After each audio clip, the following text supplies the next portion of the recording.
பொருளாதாரத்துல முதல் தலைப்பா நம்ம பார்க்க போறது வறுமைன்னா என்ன, வேலையின்மைன்னா என்ன அப்படிங்கிறது. ஏன்னா இன்னைக்கு அனைத்து மக்களுக்குமே தெரிய வேண்டிய ஒரு டாபிக் என்னன்னா இந்த வறுமை வேலையின்மை. வறுமைனா என்ன சார் அப்படின்னு சொல்லி கேட்டீங்கன்னா, பொதுவா வறுமைனாலே எல்லாத்துக்கும் தெரியும். எப்போ வறுமை வரும்? வறுமைங்கிறது ஒரு மனுஷனுக்கு அடிப்படை தேவைகளான உணவு, உடை, இருப்பிடம். இது மூணு மட்டும் இல்லாம ஒரு மருத்துவ வசதி, கல்வி வசதி, இன்ஃப்ராஸ்ட்ரக்சர் டெவலப்மெண்ட் எதுவுமே இல்லாம ஒரு போக்குவரத்து வசதி, இது எதுவுமே இல்லைன்னா ஊட்டச்சத்து குறைபாடு இது எல்லாம் குறைவா இருந்துச்சுன்னா அது வறுமை கோட்டு கீழே உள்ள மக்களை குறிக்குது. இதுதான். இது எப்போ சார் நம்மளுக்கு வறுமை கோடு வருது அப்படின்னு சொல்லி கேட்டீங்கன்னா, சரியான பொருளாதார முன்னேற்றம் இல்லாம, பொருளாதார முன்னேற்றம்னா வருமானம் இல்லாம, உங்களுக்கு புரிய மாதிரி சொல்லணும்னா வருமானம் இல்லாம, வருமானம் இருந்தாதான் நம்மளுக்கு நிறைய பணம் கிடைக்கும். பணம் கிடைச்சாதான் நல்ல ஊட்டமான உணவுகளை சாப்பிட முடியும், தேவையான உணவை வாங்கிக்கிற முடியும், உடையை வாங்கிக்கிற முடியும், வீடு வாசல் கட்டி நல்லபடியா முன்னேற முடியும். ஒரு சுகாதாரம், ஒரு ஹெல்த் இஷ்யூ அப்படி வருதுன்னா உடனே ஹாஸ்பிட்டல் போக முடியும். அதுக்கு தேவையான டிரான்ஸ்போர்ட், ஒரு பைக்கு, காரு, இந்த மாதிரி வெஹிக்கிள்ஸும் நம்ம கையில இருக்கு அப்படின்னு சொன்னா இன்னைக்கு உள்ள ஒரு மாடர்ன் சொசைட்டில இது எல்லாமே அடிப்படை தேவைகள் தான். ஆடம்பரத்தை தாண்டி அடிப்படை தேவைகள் அப்படிங்கிற ஒரு பட்சத்துக்கு வெஹிக்கிள்ஸ் எல்லாமே வந்துருச்சு. அதை நம்ம ஒரு மறுக்க முடியாத ஒரு உண்மையா தான் பார்க்க வேண்டியது இருக்கு. சரிங்க சார், இது எல்லாமே ரொம்ப ஈஸியா கிடைச்சிருமா அப்படின்னு சொல்லி கேட்டா ரொம்ப ஈஸியா கிடைக்காது. இதுக்கு எல்லாமே நம்ம போராட்டமா ஒரு வாழ்க்கை வாழ்ந்துதான். அது போராட்டமான வாழ்க்கை எப்படி வாழ்றது அப்படின்னு சொல்லிட்டா முழுவதுமாக பணம் சம்பாதிக்கிற ஒரு வழிமுறையை வச்சுதான் நம்ம சம்பாதிக்க முடியும். அப்படி பணம் சம்பாதிக்கிறது ரொம்ப ஈஸியான்னு சொல்லி கேட்டீங்கன்னா, இன்னைக்கு படிச்சவங்களா இருந்தாலும் சரி, படிக்காதவங்களா இருந்தாலும் சரி, ஆண்களா இருந்தாலும் சரி, பெண்களா இருந்தாலும் சரி, பணம் சம்பாதிக்க நிறைய போராட்டங்கள் நடந்துகிட்டு இருக்கு. அதுக்கு பல வகையான தொழில்நுட்பங்கள் இருக்கு, பல வகையான வேலைகள் இருக்கு.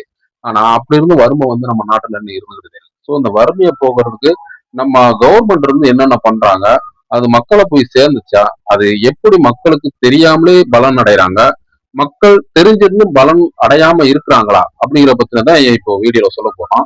இப்போ இந்தியாவுல கிராமப்புறங்கள்ல நகர்ப்புற வறுமை இப்படி ரெண்டு டிவைடா இருக்கு. இது என்ன சார் கிராமப்புற வறுமைன்னா நகர்ப்புற வறுமை அப்படின்னா உங்களுக்கு புரிய பட்சத்துல சொல்லணும்னு சொல்லி கேட்டா, கிராமப்புற வறுமை அப்படிங்கிறது கிராமங்கள்ல இருக்காங்கல்ல அவங்களுக்கு உண்டான வறுமை. கிராமப்புற மக்கள் ஏன் சார் அவங்களுக்கு வறுமை இருக்குன்னு சொன்னா அதிகமான வறுமை இருக்கக்கூடிய பகுதி கிராமங்கள் தான். ஏன்னா முழுக்க முழுக்க அவங்க அக்ரிகல்ச்சர் உள்ள வருமானத்தை மட்டும்தான் நம்பி இருக்கிறாங்க. வேற வருமானம் அவங்களுக்கு இருக்கான்னு சொல்லி கேட்டா அந்த அளவுக்கு ஒன்றும் பெருசா சொல்லிக்கிறவங்க இல்லை. அப்போ அவங்க வேலைக்காக நகர்ப்புறங்களை நகர்ந்து போறாங்க. அப்படித்தானே? அப்படி நகர்ப்புறங்களை நகர்ந்து போறப்போ நகர்ப்புறங்கள்ல வேலை கிடைச்சிடும். ஆனா அவங்களுக்கு உண்டான இன்ஃப்ராஸ்ட்ரக்சர்லாம் இருக்குமா? அதாவது தங்குற இடம், நல்ல குடி தண்ணி, இது எல்லாம் அவங்களுக்கு கிடைக்குமா அப்படின்னு சொல்லி கேட்டா கொஞ்சம் கஷ்டம் தான். ஏன்னா கவர்மெண்ட் அவங்களுக்கு இன்ஃப்ராஸ்ட்ரக்சர் செஞ்சு தருதுதான். ஆனா பாப்புலேஷன் டக்கு டக்கு டக்கு டக்குன்னு ஏறுது. அவ்வளவு ஸ்பீடா இன்ஃப்ராஸ்ட்ரக்சர் டெவலப் பண்றது சாத்தியப்படாத விஷயம். ஸோ அப்ப அங்கேயும் போய் கஷ்டப்படத்தான் செய்யறாங்கன்னு சொல்லி சொன்னா ஆமா கஷ்டப்படத்தான் செய்யறாங்க. ஸோ இது எல்லாத்தையும் அவாய்ட் பண்றதுக்கு என்ன சார் வழி அப்படின்னு சொல்லி கேட்டீங்கன்னா, கவர்மெண்ட் ஊரக பகுதிகளில் தொழிற்சாலைகளை கொண்டு வரணும். அது தனியார் தொழிற்சாலையா இருந்தாலும் சரி, ஒரு கவர்மெண்ட் ஃபேக்டரியா இருந்தாலும் சரி, இல்ல வேற ஒரு பொதுத்துறை நிறுவனமா இருந்தாலும் சரி, ஊரக பகுதியில கொண்டு வரணும். டொக்கு பட்டிக்காட்டுல இதெல்லாம் கொண்டு நாங்க என்ன செய்ய முடியும், எங்களுக்கு என்ன வருமானம் கிடைக்கும்னு சொல்லி நினைக்கக்கூடிய தொழிற்சாலைகளுக்கு அங்க உள்ள நம்ம எம்டிகளுக்குலாம் நான் ஒரு வேண்டுகோள் வைக்கிறேன். என்ன சொல்லி கேட்டீங்கன்னா, இந்தியாவோட முன்னேற்றம் அப்படிங்கிறது கிராமப்புறத்தோட முன்னேற்றம் இந்தியாவோட முக்கிய முன்னேற்றம் அப்படிங்கிற ஏற்கனவே எல்லாருக்கும் தெரியும். ஏன்னா கிராமப்புற பகுதிகள் தான், கிராமங்கள் தான் இந்திய நாட்டோட முதுகெலும்பு அப்படின்னு சொல்லி மகாத்மா காந்தியே சொல்லியிருக்காரு.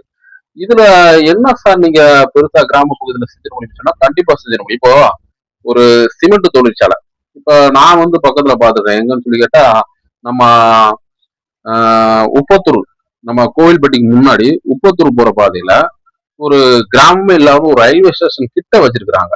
டால்மியா சிமெண்ட் ஃபேக்டரி இப்ப புதுசா ஓபன் பண்ணது.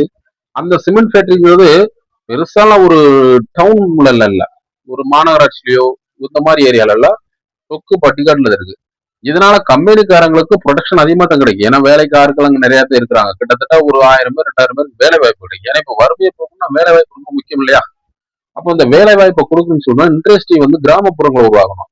ஏன் அதை டவுன்ல உருவாக்கணும் என்னன்னு நீங்க கேள்வி கேட்கலாம். அதுக்கு நான் பதில் சொல்றேன். என்னன்னா டவுன்ல மக்கள் நிறைய இடம் பெயராங்கன்னு வச்சுக்கோங்களேன். அங்க என்ன ஆகும், மக்கள் அடர்த்தி அதிகமாகும். மக்கள் அடர்த்தி எப்படின்னா குறைஞ்ச இடத்துல ஸ்கொயர் ஃபீட்ல நிறைய மக்கள் வசிக்கக்கூடிய நிலைமை வரும். அப்போ குறைஞ்ச இடத்துல எல்லா மக்கள் வச்சாங்கன்னா அங்க அந்த அளவுக்கு எல்லா வசதிகளும் இருக்குமான்னு சொல்லி கேட்டா இருக்காது.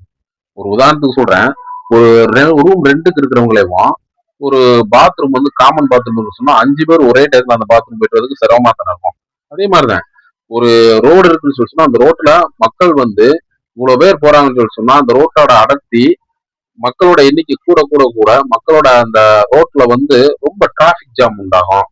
இது மாதிரி ஒவ்வொரு விஷயங்களுமே மக்களுக்கு வந்து ஒரு பாதகமான சூழ்நிலை உருவாகும். அதே கிராமப்புறங்கள் நகர்ந்தாச்சுன்னா கிராமங்கள் இருந்து மக்கள் நகரங்களுக்கு இடம்பெயர்ந்து தவிர்த்துருவாங்க. அப்படிதானே? அப்படி தவிர்க்கிற பட்சத்துல நகர்ப்புறங்களில் உள்ள வந்து மக்கள் தொகை குறையும். அதே நேரத்துல கிராமப்புறம் உள்ளவங்களுக்கும் வேலை வாய்ப்பு அதிகமா இருக்கும், வருமானம் கூடும். நகர்ப்புறம் உள்ள மக்களுக்கும் வருமானம் இருக்கும். அங்க ஏன்னா இண்டஸ்ட்ரீஸ் ஏற்கனவே இருக்கும், இண்டஸ்ட்ரி நிறைய இருக்கு, அவங்களுக்கு வேலை வாய்ப்பு குறையாது. அப்படிங்கிறப்ப அவங்களுக்கும் நிறைய வேலை வாய்ப்புகள் இருக்குது செய்து அவங்களுக்கும் குறையாது. ஸோ இந்த வறுமை அப்படிங்கிறது கவர்மெண்ட் இதை செஞ்சா நம்ம போகலாம் அப்படிங்கிற மாதிரி கவர்மெண்ட் சேர்ந்து நம்ம செய்யணும். இப்ப நாம என்ன செய்யணும், வறுமையில இருந்து நம்ம குடும்பத்தை விடுவிக்கிறதுக்கு நாம என்ன செய்யலாம் அப்படின்னு கேட்டீங்கன்னா, நம்ம குடும்பத்தோட வருமானத்தை இன்க்ரீஸ் பண்ணணும் அப்படின்னு ஒரே முனைப்போட இயங்கணும். எப்படின்னு சொல்லி கேட்டீங்கன்னா, ஃபர்ஸ்ட் ஒரு ஸ்டாண்டர்டான சேலரி நம்ம எல்லாருமே வேலை செய்யணும். ஸ்டாண்டர்டான சேலரி என்ன சார் அப்படின்னு கேட்டீங்கன்னா, ஒரு நிலையான வருமானம். ஒரு மாசம் எண்டானா நம்மளுக்கு நிலையான வருமானம் கிடைக்கும். மாச எண்டுல ஒரு நிலையான வருமானம் கிடைக்கணும். அந்த நிலையான வருமானம் நம்மளுக்கு ஒரு 15,000 20 25 அது அவங்கவுங்களோட வேலை செய்யற விதத்தை பொறுத்து, அவங்க பாக்குற வேலையை பொறுத்து மினிமம் சேலரி ஒரு 10,000 20,000 நீ வாங்கிட்டு எக்ஸஸா சைடு பிசினஸ் நிறைய பண்ணலாம். சைடு பிசினஸ்னா தொழில் முனைவர்கள், குறுந்தொழில் முனைவர்கள், சிறு தொழில் முனைவர்களா மாறலாம். எப்படி சார் மாறுது? என்கிட்ட ஃபைனான்ஸ் இல்ல, நான் வந்து ஏழ்மை குடும்பத்துல பிறந்திருக்கேன், எனக்கு பெருசா இன்வெஸ்ட்மெண்ட் பண்ற வசதி அளவுக்கு இருந்துச்சுன்னா நான் ஏன் வெளியில வேலை தேடி, என் குடும்பத்துல ஏன் வறுமை வருது அப்படிங்கிற கேள்வி உங்களுக்கு எழலாம்.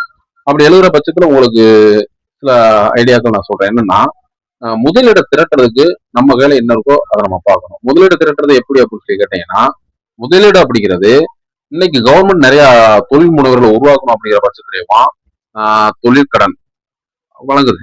ஆண்களுக்கு, பெண்களுக்கு செல்ஃப் ஹெல்ப் குரூப்னு சொல்லி ஒரு பெரிய ஒரு முக்கியமான அமைப்பு. அது என்ன சார் செல்ஃப் ஹெல்ப் குரூப் அப்படின்னா, மகளிர் சுய உதவி குழுக்கள் இருக்காங்கல்ல, அவங்கள மந்த்லி ஒரு 500 டெபாசிட் போடுறாங்க, இல்ல 1000 டெபாசிட் பண்றாங்க அப்படின்னு சொல்லி சொன்னா ஒரு வருஷம் 2 வருஷம் கழிச்சு பாத்தீங்கன்னா அந்த தொகை மிகப்பெரிய தொகையா மாறிடும். அந்த மிகப்பெரிய தொகையில உள்கடன் வழங்குவாங்க மகளிர் சுய உதவி குழுக்கள்ல. அந்த உள்கடன் வாங்கி நீங்க சின்னதா ஒரு கைவினை பொருட்கள் தயாரிப்பு ஆரம்பிக்கலாம். பெண்களா இருந்தா ஒரு சாதாரண ஒரு உணவு தயாரிச்சு சேல்ஸ் பண்ணலாம். இல்ல ஃபேஷன் டிசைன் ஆரம்பிக்கலாம். திறன் ஸ்கில்னு சொல்லி இருக்கு. திறன் ஸ்கில் டெவலப்மெண்ட்டுக்காக கவர்மெண்ட் நிறைய ப்ரொடியூஸ் பண்ணிருக்காங்க. ஸ்கில் டெவலப்மெண்ட், திறன், அடுத்து ஸ்டார்ட் அப் இந்தியான்னு சொல்லி நிறைய ஸ்கீம் வந்திருக்கு. அதெல்லாம் நம்ம பயன்படுத்தணும். அது நம்மள மாதிரி கொஞ்சம் ரூரல் ஏரியா இருக்கிற கஷ்டப்படக்கூடிய மக்களுக்காக உருவாக்கப்பட்ட ஒரு அமைப்பு தான் இந்த ஸ்கீம்ஸ்லாம். ஸோ இதெல்லாம் நம்ம முறையா பயன்படுத்தணும். இது மட்டும் அல்லாம நம்ம வேற என்னெல்லாம் சார் செய்யலாம் அப்படின்னு சொல்லி கேட்டீங்கன்னா, பெண்கள் வந்து இந்த ஃபேஷன் டிசைன், எம்ப்ராய்டிங், அப்புறம் தையல், அப்புறம் கம்ப்யூட்டர் நாலேஜ், இது எல்லாமே கத்துக்கணும். அதே மாதிரி ஆண்களும் நிறைய கத்துக்கணும். கத்துக்கிட்டு லைசன்ஸ் போடலாம். இதெல்லாமே திறன் சார்ந்த பயிற்சிகள். மேனுவல் ஒர்க்குக்கு வந்து சேலரி எப்பவுமே கம்மி. மேனுவல் ஒர்க்னா என்னன்னு சொல்லி கேட்டீங்கன்னா, அந்த குழி தோன்றது, பைப் மாட்டுறது, இதெல்லாம் பிசிக்கல் ஒர்க். இதுக்கு வந்து பிக்சட் சேலரி. ஆனா ஸ்கில் டெவலப்மெண்ட் மூலியமா உங்களோட சேலரிய பெர் டே கூட்டிக்கிட்டே போய்கிட்டு இருக்கலாம். ஸோ அந்த மாதிரி ஒரு லேர்னரா நீங்க இருந்து உங்க லைஃப் ஸ்டார்ட் பண்றப்போ, இந்த ஸ்மால் ஆண்டர்பிரனர்ஸ் அப்படிங்கிறவங்களுக்கு வந்து ஒரு தொழில் முனைவு கிடைக்கிறப்போ அவங்களோட லைஃப் கொஞ்சம் லீட் பண்ணி போய்கிட்டே இருக்கலாம். வருமானம் கொஞ்சம் அதிகமா கிடைக்கும். ஸோ அப்படிங்கிற பட்சத்துல மக்கள் வந்து தொழில் முனைவர்களா மாறுறதுக்கு உண்டான வழிமுறைகளை நிறையவே கத்துக்கிறோம். அதுக்கு முதலீடு இந்த மாதிரி சின்ன சின்ன இதுல ரொம்ப, அதாவது குறைஞ்ச வட்டியில முதலீடு திரட்டணும். மந்த்லியா நம்ம வந்து நம்மளால என்ன கட்ட முடியும், இந்த தொகையை வந்து நம்ம அப்படியே தொழிலுக்கு மட்டும் இன்வெஸ்ட்மெண்ட் பண்ணணும். வேற எதுக்கும் நம்ம சொந்த செலவுக்கோ இல்ல செய்முறைக்கு, முக்கால்வாசி கிராமப்புற பகுதியில் உள்ள மக்கள் என்ன செய்வாங்கன்னு சொன்னா, இந்த கடனை வாங்கி ஒரு நகை எடுத்து வீட்டுக்குள்ள பத்திரமா வைப்பாங்க. அதனால யாருக்கு என்ன யூஸ்? வட்டிக்கு பொருளை வாங்கி வீட்டுக்குள்ள வைப்பீங்க, அது நோ யூசேஜ். அது வந்து குட்டி போட போதா? அது கிடையாது. அதே ஒரு தொழில் இன்வெஸ்ட்மெண்ட் பண்ணீங்கன்னா அது 1க்கு 2 நம்ம கையில கொடுக்கும். 1 2 ஆகும், 2 4 ஆகும், 4 8 ஆகும். ஸோ அது வந்து டெவலப் ஆகும். இதை விட சில மக்கள் என்ன செய்வாங்கன்னா, ஒரு தொகையை கடனா வாங்குவாங்க. மகளிர் சுய உதவி குழுக்களோ இல்ல பிரைவேட் நான் பைனான்ஸ் பேங்க் இன்ஸ்டிடியூஷன்ல இருந்து வாங்குவாங்க. நான் பேங்கிங் ஃபைனான்ஸ் இன்ஸ்டிடியூஷன்ல லோன் நிறைய கொடுக்குறாங்க. இப்போ நபார்டுலாம் நம்ம கவர்மெண்ட்டுக்கு நிறைய லோன் கொடுக்குறாங்க. அதுலயுமே வாங்குறவங்க மக்கள் வந்து என்ன செய்யறாங்கன்னா, அதை தவறா இன்வெஸ்ட்மெண்ட் பண்றாங்க. எப்படி இன்வெஸ்ட்மெண்ட் பண்றாங்கன்னு சொல்லி கேட்டா, செய்முறை செய்யறதுக்கு சொந்தத்துக்குள்ள ஏதாச்சும் ஃபங்க்ஷன் வைக்கிறாங்க, செய்முறை. அப்புறம் கோயில் நிகழ்ச்சி இருக்கு, பொங்கலுக்கு, காவடிக்கு, அப்புறம் நான் முளைப்பாரி தூக்குறேன், அதுக்கு இவ்வளவு செலவு வேணும், அதுக்கு நான் கடன் வாங்குறேன், அப்படி செலவு பண்றாங்க. பண்ணலாம். அதாவது ஆடம்பரம் அத்தியாவசியம். இதுல ரெண்டுமே எது இம்பார்ட்டன்ஸ் நமக்கு ஒரு விழிப்புணர்வு வேணும். ஆடம்பரங்கிறது வந்து நம்ம தேவைக்கு அதிகமா இருக்கிற பணத்துல நாம செய்யக்கூடிய செலவு. அத்தியாவசியம் அப்படிங்கிறது நம்மளுக்கு அவசியமான செலவு. நாளைக்கு இப்ப பின்னாடி ஒரு ஹெல்த் இஷ்யூஸ் வருது, அதை பார்க்கும்போது நமக்கு பணம் வேணும். பின்னாடி குழந்தைகளோட எஜுகேஷன் ஃபீஸ் வருது, அதுக்கு நம்ம பணம் வேணும். இப்படி ஒவ்வொன்றுக்குமே பணம் இல்லாம நாம வறுமையில இருந்து மீள முடியாது. அப்போ வறுமையில இருந்து மீளணும்னா முதல் தகுதி நீங்க பணம் சம்பாதிக்கிற தகுதியை வாங்கணும். அது ரெண்டு வகையில கையாளணும். ஒண்ணு, ஒரு ஸ்டாட்டிக் சேலரி வாங்குற மாதிரி ஒண்ணு. இன்னொன்னு, அடிஷனலா ஒரு பிசினஸ் பண்ணி அது மூலியமா உங்களோட growth டெவலப் பண்றது. இவ்வளவுதான். ஸோ வறுமையில இருந்து விடுபடணும்னா நீங்க வேலை வாய்ப்புகள் அதிகமா உருவாக்கணும். அது படிச்ச எல்லாருமே கவர்மெண்ட் வேலை கிடைக்குமா அப்படிங்கிறது கிடைக்காத ஒரு பட்சம் தான். ஏன்னா 10 லட்சம் பீப்புள் இருக்காங்க, 10 லட்சம் 10 கோடி பாப்புலேஷன் கணக்கே எல்லாம் கூடிட்டு இருக்கு. அவ்வளவு பேருக்கும் கவர்மெண்ட் வேலை போட்டு தர முடியுமா? ஏன்னா அட்மினிஸ்ட்ரேஷன்ன்றது ஒரு குறிப்பிட்ட மக்களுக்காக ஒரு மெம்பர் அப்படிங்கிற மாதிரி தான். அப்படிங்கிற பட்சத்துல ஒவ்வொரு ஸ்டேஜ்லயும் இருக்கு. ஒரு கிளர்க்னா ஒரு ஊருக்கு ஒரு கிளர்க்கு தான். ஊர்ல இருக்க அத்தனை பேரும் கிளர்க்கா போட மாட்டாங்க. அதே மாதிரி ஒரு முனிசிபாலிட்டி ஆபீஸ்ல ஒரு மாவட்டத்துக்கு ஒரு கலெக்டர் தான், 10 கலெக்டர் போட மாட்டாங்க. ஸோ நம்ம எல்லாருமே கலெக்டரான ஆசைப்படலாம். ஆனா எல்லாருக்கும் அந்த வாய்ப்பு கிடைக்காது. ஆனா படிப்பு எல்லாருக்கும் கிடைக்கும். படிப்பு நம்ம முறைப்படுத்தி நல்ல முறையில படிச்சுன்னு சொன்னா அந்த படிப்போட அறிவை நம்ம தொழில பயன்படுத்தலாம். தொழில பயன்படுத்துறது மூலியமா நம்மளோட குரோத்தை வளர்த்துக்கலாம். ஸோ நீங்க ஒரு ஸ்டாண்டர்டான சேலரிக்கு போகணும், பிளஸ் இன்வெஸ்ட்மெண்ட் பண்ணி ஒரு பிசினஸும் பண்ணணும். பண்ணாதான் ஓரளவு ஒரு சஸ்டைனபிள் ஒரு growth நீங்க பார்க்க முடியும். பருவகால வேலையின்மை தவிர்க்க முடியும். பருவகால வேலையின்மை என்ன சார் அப்படின்னு கேட்டீங்கன்னா, மழை காலங்கள்ல கிராமத்துல அந்த அளவுக்கு வேலை இருக்காது. இப்போ நகர்ப்புறங்களே அந்த அளவுக்கு மழை காலங்கள்ல வேலை இருக்காது. சில சமயம் இந்த கொரோனா இந்த மாதிரி கொஞ்சம் எமர்ஜென்சி பீரியட்ல வேலை வாய்ப்புகள் கொடுக்கும். இந்த மாதிரி நேரங்கள் எல்லாம் நம்ம தாக்கு பிடிக்கணும் அப்படின்னு சொன்னா கிராமப்புற பகுதியில் உள்ள மக்கள்லாம் அந்த எமர்ஜென்சி டைம்ல ரொம்ப கஷ்டப்படுவாங்க. நகர்ப்புறத்தினால ஓரளவுக்கு பண வசதி இருக்கும். அவங்க ஒரு மாசம் 2 மாசம் இருந்து சாப்பிட்ட அளவுக்கு கொஞ்சம் இருக்கும். ஆனா கிராமப்புற மக்கள்ல பெரிய பெரிய லேண்ட் ஓனர்ஸ் மட்டும்தான் அந்த மாதிரி ஒரு தகுதியில இருப்பாங்க.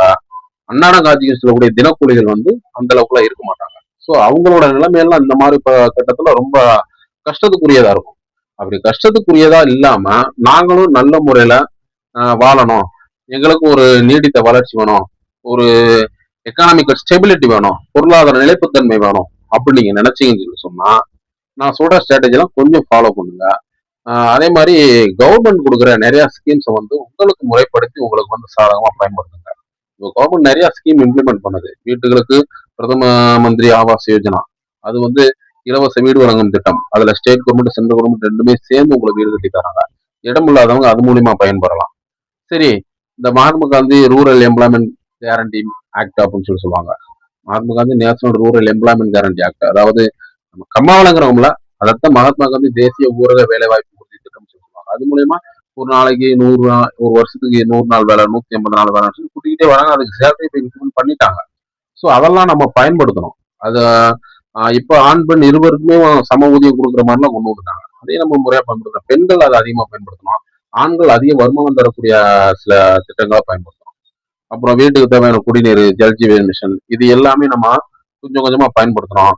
அது மாதிரி விபத்து காப்பீடுகள் நிறைய போடணும். ஏன்னா இப்போ டிரைவிங்ல இருக்கிறவங்க இல்ல வெளியில வேலைக்கு போறவங்க எல்லாமே டிரைவிங் பண்ணாம இன்னைக்கு ஒரு இடத்துக்கு இன்னொரு இடத்துக்கு நகர முடியல. ஆனா போற இடம் எல்லாமே நம்மளுக்கு ஒன்று போல இருக்குமான்னு கேட்டா சில சமயங்கள்ல சின்ன சின்ன ஆக்சிடென்ட் நடக்கும். ஒரு ஹெல்த் இன்சூரன்ஸ் மஸ்ட். ஸோ இதெல்லாம் நம்மளை வறுமைக்குள்ள தள்ளாம இருக்கிறதுக்கும் வறுமையின் பிடியில இருந்து விடுபடுறதுக்கும் நாம செய்ய வேண்டிய முக்கியமான விஷயம். ஸோ இது எல்லாம் நீங்க மறந்துடக்கூடாது. சேமிப்பு ரொம்ப முக்கியம். நீங்க எவ்வளவுதான் அதிக வருமானம் பார்த்தாலும் அந்த சேமிப்பை நீங்க சேமிக்கிற பட்சத்துலதான் அது நாளைக்கு உங்களுக்கு உண்டான ஒரு அசட்டா, ஒரு தமிழ் எப்படி சொல்ற அசட்னா ஒரு சொத்தா மாறும். சொத்தா மாறுற பட்சத்துல அது உங்களை அடுத்த தலைமுறைக்கு அதை நீங்க கொடுக்க முடியும். அப்படி கொடுத்தாதான் ஆஹ் ஒரு பரிணாம வளர்ச்சி உண்டாகும். இன்னைக்கு நீங்க வாடகை வீட்டுல இருக்கீங்க, நாளைக்கு உங்க குழந்தை சொந்த வீட்டுல இருப்பான். அவனோட உங்க பேரன் அவனோட பையன் சொந்த வீடோட ஒரு காடு வகை வாங்கி வச்சிருப்பான். இன்னைக்கு நீங்க படிக்காம இருக்கீங்க, உங்க பையன் படிச்சிருப்பான், அவனோட பையன் போஸ்டிங் எடுப்பான், அவனோட பையன் ஹையர் அபிஷியலா இருப்பான். ஸோ இந்த பரிணாம வளர்ச்சி வரும்னு சொன்னா நீங்க இப்ப இருந்தே ஸ்டார்ட் பண்ணணும். இதனால எனக்கு சார் என்ன சார் பிரயோஜனம் அப்படின்னு சொன்னா அடுத்த தலைமுறை நல்லா இருக்கும், அவ்வளவுதான். இதுக்காக நான் செலவைக்க போறேன்னு சொன்னா அப்படி செலவு வைப்பாங்கன்னு சொல்லிதான் நீங்க நினைச்சு இந்த காரியம் செய்யணும்னா அது செய்யவே முடியாது. அடுத்த தலைமுறைக்கு நம்ம ஏதாச்சும் கொடுத்து போனாலேயும் அது மிகப்பெரிய செயல்.